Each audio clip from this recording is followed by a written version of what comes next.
nous avons voulu faire le point sur les enjeux internationaux qui nous attendent en ce début d'année. Les événements se sont-ils accélérés? Le monde va-t-il plus mal qu'hier? C'est l'une des questions que nous allons poser au directeur fondateur de l'IRIS, l'Institut de Relations internationales et stratégiques, Pascal Boniface. Bonsoir Pascal. Bonsoir. C'est l'une des 50 idées reçues que vous abordez, notamment dans votre petit livre mis à jour chez Arnaud Collin. Je pense qu'on va peut-être le voir. Alors ça, c'est Géostratégiques dont on va parler aussi. Il y a 50 idées reçues. Le voilà. Géostratégiques dont on va voir tout à l'heure quelques planches. Et puis, vous venez de sortir aussi, il y a quelques jours, Israël-Palestine, une guerre sans limite. C'est aux éditions Les Arènes. Nous parlerons des conflits invisibilisés et de la menace que représentent les nouveaux influenceurs tels qu'Elon Musk. Pascal Boniface, beaucoup de sujets à traiter. Je ne vais pas vous demander d'être médium. D'essayer de dire ce qui va se passer exactement en 2025. Mais voyons tout de même quelle ligne de force s'exprime. Est-ce qu'il faut observer ou continuer de suivre avec attention? Quels sont les enjeux majeurs en ce début d'année?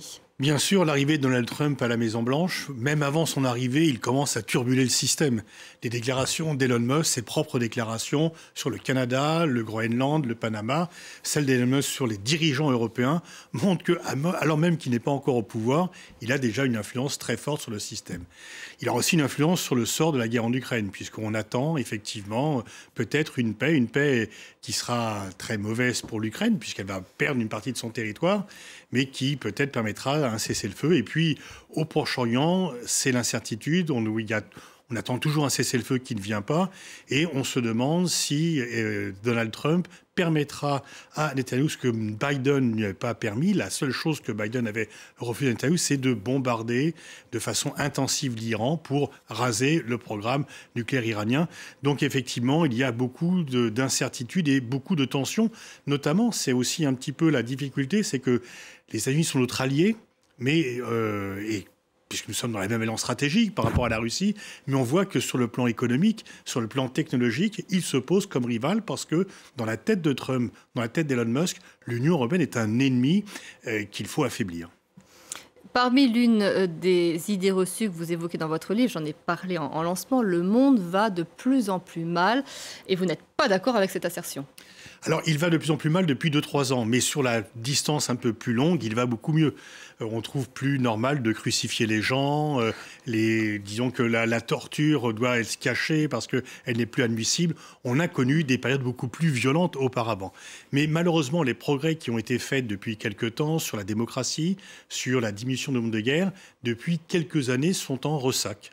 Et donc, il y a un progrès général, parce qu'effectivement, le monde est plus civilisé. Mais là, il y a un ressac. Peut-être que c'est les immenses progrès qui ont été faits pour encadrer la guerre qui sont en train d'être remis en cause aujourd'hui. C'est vrai qu'on a un caractère globalisé aujourd'hui des combats. C'est vrai qu'on n'aime pas parler de Troisième Guerre mondiale, mais quand on voit qu'un conflit entre l'Ukraine et la Russie touche à présent la Corée du Nord, touche à présent l'Asie, et même le ministre japonais des Affaires étrangères s'est rendu en Ukraine en disant c'est notre guerre aussi, on se dit qu'il y a quelque chose qui est en train de se mettre en place. Alors oui, effectivement, la Corée du Nord a surtout aidé la Russie en termes de munitions.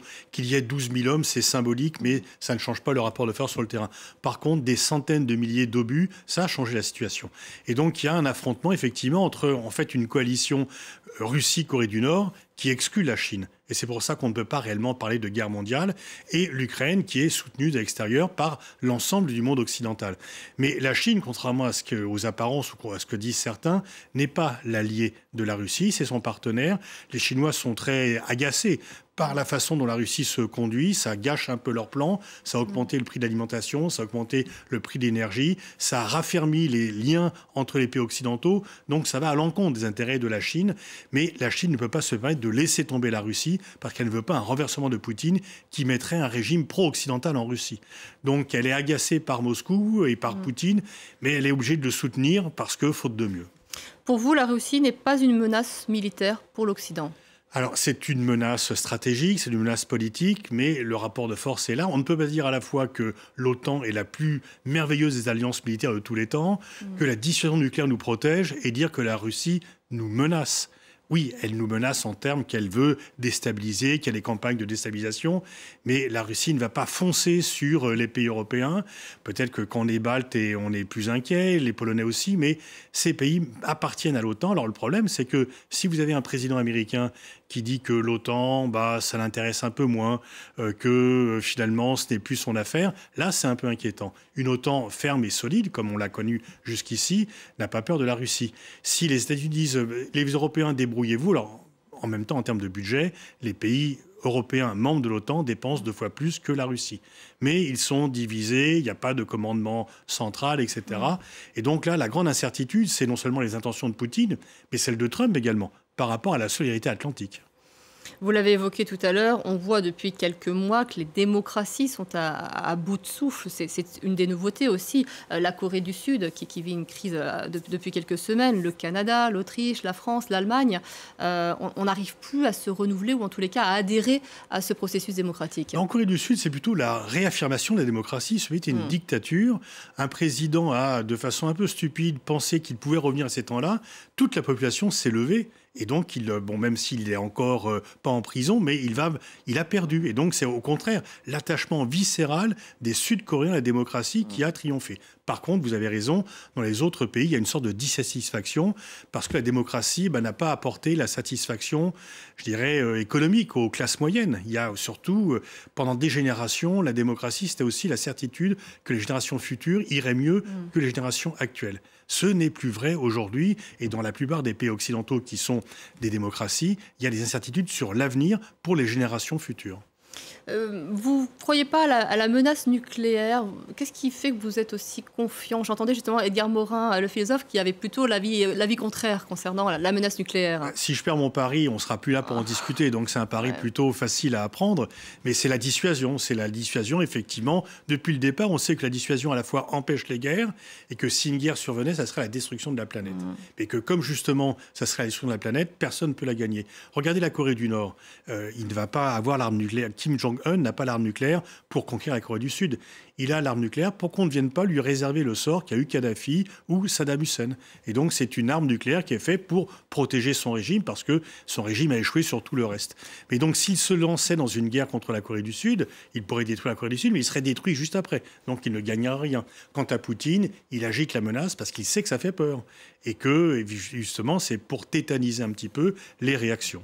Oui, mais on a des dirigeants plus instables, ou en tous les cas qui sont instables, avec en leur pouvoir l'arme nucléaire. Est-ce que Staline était stable? Staline avait l'arme nucléaire, il ne s'en est pas servi. Est-ce que Nixon était aussi stable que cela? Est-ce que non? Vous savez, la stabilité, les Américains et les Soviétiques disaient il ne faut pas que Mao et De Gaulle aient l'arme nucléaire parce que ce sont des dirigeants instables. Et donc, en fait, non, en réalité, tout ceci est quand même encadré. Et l'arme nucléaire sert à dissuader les autres pays d'attaquer un pays qui a l'arme nucléaire. Vous nous dites dans votre livre, je crois que c'est dans Géostratégique, dans un monde globalisé, il ne peut y avoir que des réponses multilatérales aux défis posés à l'humanité. Les dirigeants ont le droit d'être égoïstes, pas celui de ne pas être intelligent, autrement dire, pas celui d'être bête. L'unilatéralisme est une illusion qui conduit à l'échec. Qui entend encore ces recommandations? De moins en moins de personnes, c'est bien le problème. Les Européens sont encore attachés au multilatéralisme, mais on voit bien la Russie, les États-Unis, Israël, l'Iran, etc. Tous ces pays pensent que, la force peut payer et que les solutions obtenues par la force de façon nationale peuvent enraciner leur pouvoir et servir leur pays. Au bout du compte, quand on voit ce qui se passe, c'est que depuis le début de ce siècle, aucune intervention militaire extérieure n'a réussi. Elles ont toutes échoué par rapport à leurs objectifs premiers. Mais néanmoins, les pays continuent à vouloir y recourir et en pensant que la force peut leur permettre de s'imposer. Et même la Chine, qui plaide le multilatéralisme, a une vision, disons, un petit peu nationale du multilatéralisme. Et ses voisins commencent un peu, notamment par rapport à la mer de Chine, à douter de l'attachement de la Chine au multilatéralisme. Donc on voit bien, le problème, c'est que c'est en cascade. Si un pays commence des politiques tout à fait unilatérales, les autres se disent « je ne vais pas jouer le multilatéralisme alors que les autres ne le font pas ». Et donc il y a une sorte de développement des unilatéralismes, des chocs de l'unilatéralisme qui fait qu'on n'arrive pas à trouver des solutions aux problèmes globaux qui sont posés à l'humanité. Le principal, c'est celui du climat, de la planète.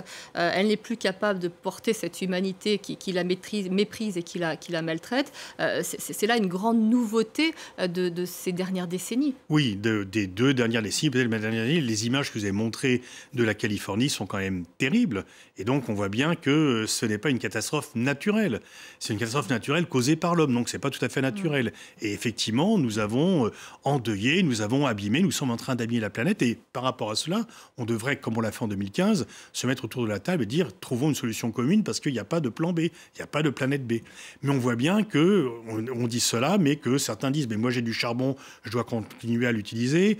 Moi, ma richesse est faite sur le pétrole, donc pourquoi m'en priverais-je » Et il n'y a pas d'accord pour que tout le monde trouve les moyens de résister à cela. Ce qui fait que le problème, c'est que le danger sur le climat, c'est un danger à long terme et que chacun privilégie des solutions à court terme pour la croissance économique. Venons-en à cette nouvelle évolution à observer, la place de ces nouveaux acteurs, pour ne pas dire influenceurs dans la chose publique. Je pense à l'interventionnisme de ces dernières semaines, ces derniers mois d'Elon Musk dans les enjeux électoraux européens. C'est là un danger qui n'existait pas. Oui, parce que c'est l'homme le plus riche du monde et en fait, c'est l'homme le plus puissant du monde. Parce que c'est lui qui semble avoir la main sur Donald Trump. Alors comment va se passer la bataille d'ego? Peut-être qu'un jour, Donald Trump en aura marre d'avoir quelqu'un de plus célèbre que lui et qui attire plus la lumière que lui. Mais même s'il le renvoie, il a renvoyé Steve Bannon lors de son premier mandat parce qu'il avait trop de mise sur lui. Mais Steve Bannon est reparti. Et Elon Musk restera le patron de Tesla, de X et de Starlink. Et donc, ça lui donne des pouvoirs. Ces nouveaux milliardaires du digital ont des puissances égales aux États. Et donc, effectivement, il peut, en toute irresponsabilité, insulter le chancelier allemand, le Premier ministre britannique, financer l'extrême droite en Royaume-Uni et en Allemagne, et vouloir s'attaquer à l'Union européenne, parce que l'Union européenne veut réguler les GAFAM, et que lui, il voit une entrave à sa toute-puissance et à sa croissance économique. Et donc, il va s'attaquer à l'Union européenne. Et le bras de fer qui commence déjà, c'est de savoir si l'Europe saura résister par rapport aux demandes de cesser de vouloir réguler les digitales, réguler les GAFAM. Je crois qu'on avait une planche d'ailleurs à ce sujet dans votre livre géostratégique qui aborde toutes les problématiques internationales par thème, à la fois par pays. Enfin, voilà, c'est une lecture que je recommande. On vous a demandé de partager avec nous, si vous le souhaitiez, une image. On vient de parler de la planète. Cette image que vous avez souhaité mettre en avant, c'est celle d'une île en France, dans le Finistère, dans l'Ouest, l'île de Batz. C'est l'île de Batz parce qu'effectivement, on voit cette très belle photo. Dans un monde justement je fais un métier qui n'est pas très rigolo, il y a peu de facteurs d'optimisme. Et donc, c'est mon refuge, c'est ma Thébaïde. C'est une île qui est non seulement magnifique, mais aussi qui est d'une très grande quiétude. Et donc, pour se ressourcer, c'est vraiment l'idéal. Et dans un monde troublé, dans un monde très violent, c'est un havre de paix dans lequel je me ressource régulièrement. Le spécialiste de l'écologie des forêts, Francis Allais, a dit à propos de la nature, on ne défend bien que ce que l'on a appris à aimer. Est-ce que ce n'est pas là une clé qui faciliterait les relations internationales? Oui, effectivement, parce qu'une fois encore, on est tous sur le même bateau, si j'ose dire, et qu'on ne peut pas se dire on va lutter contre le changement climatique dans un pays si les autres ne le font pas. Donc il n'y a vraiment qu'une solution collective et multilatérale au sort de l'humanité. Une fois encore, ce n'est pas la planète qui est en danger, c'est l'humanité. La planète survivra à l'humanité. Mais nous, si la planète n'est plus vivable, on ne saura pas où aller. Et les plans de Musk de dire on ira sur Mars, il ne faut peut-être pas trop compter dessus.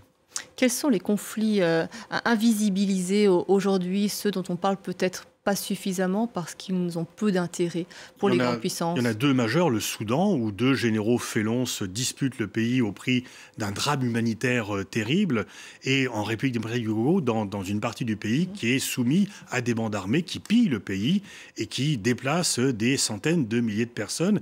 Et donc on en parle un peu moins parce qu'on pense qu'il n'y a pas les répercussions, mais ce sont des conflits qui font encore plus de morts que le conflit en Ukraine ou que le conflit au Proche-Orient. Mais disons qu'on met en avant des principes universels, mais finalement, on se préoccupe surtout de ce qui est à nos portes. On oublie souvent de revenir à l'humain, de comprendre que toutes ces histoires, elles sont liées, qu'elles sont similaires, identiques, ce sont toujours les mêmes problématiques. Ce sont des familles, des femmes, des enfants, des familles qui ne veulent que vivre chaque jour et qui sont prises dans des choses beaucoup plus grandes qu'elles. Voilà, c'est terrible au Soudan et aussi en RDC, parce que les gens sont soumis à des bandes armées, il y a des violences quotidiennes, des viols, des morts, etc. Et tout ça pour uniquement s'accaparer des richesses qui sont d'ailleurs relativement faibles au Soudan, qui sont plus importantes en République démocratique du Congo. Et effectivement, la gourmandise l'appétit de quelques seigneurs de la guerre fait le malheur de millions de personnes. Pascal Boniface, je vous remercie beaucoup de nous avoir aidé à un peu mieux voir où nous allions, où nous allons aller ces prochains mois, bien que nous ne soyons pas au bout de nos surprises. On ne cesse d'être surpris depuis quelques mois. Et vous aurez l'occasion de revenir nous parler de ces derniers développements sur nos plateaux. Avec grand plaisir. Merci à vous.